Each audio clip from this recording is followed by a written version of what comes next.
Hello दोस्तों, मनोरंजक कहानियों की दुनिया में आपका स्वागत है।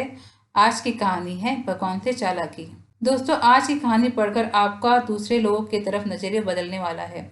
अगर आप में थोड़ा सा भी अहंकार है तो वह कम होने वाला है। इसलिए इस कहानी को एक बार पूरी तरह जरूर पढ़िएगा और उन्हें भी पढ़ाइएगा जिन्हें आपके हिसाब से लगता हो कि यह कहानी पढ़कर कुछ फायदा हो सकता है।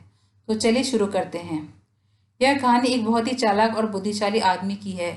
ये चालाक आदमी हमेशा अपना फायदा निकालने के लिए अपनी चालाकी का, अपनी बुद्धि का गलत इस्तेमाल करता था।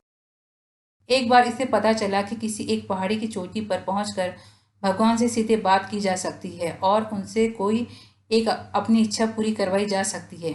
वह आदमी किसी तरह उस पहाड़ी की तलाश करके उसकी चोटी पर चढ़ने में कामयाब हो गया और उस चोटी पर जाकर वह चिल्ला चिल्लाकर भगवान को बुलाने लगा। भगवान ने उससे वहां आने का कारण पूछा तो पहले यह आदमी अपनी चालाकी का प्रदर्शन करने लगा। आदमी ने भगवान से कुछ सवाल पूछे। आदमी ने पहला सवाल पूछा, भगवान आपके लिए लाखों साल कितने बराबर हैं? भगवान ने कहा, मेरे लिए लाखों साल एक सेकंड के बराबर है। आदमी ने फिर भगवान से दूसरा सवाल पूछा, भगवान आपके लिए करोड़ों अरबों रुपये का क्या मूल्य है? भगवान ने कहा, मेरे लिए दुनिया का सारा धन 1 रुपये के बराबर है। अब आदमी को लगा कि उसने भगवान को अपनी बातों में फंसा लिया है, इसलिए उसने अब अपनी इच्छा बताई। भगवान, मैं आपसे 1 रुपया मांगता हूँ। इतना कहने के बाद आदमी मन ही मन मुस्कुरा रहा था कि अब वह दुनिया का सारा धन पा लेगा।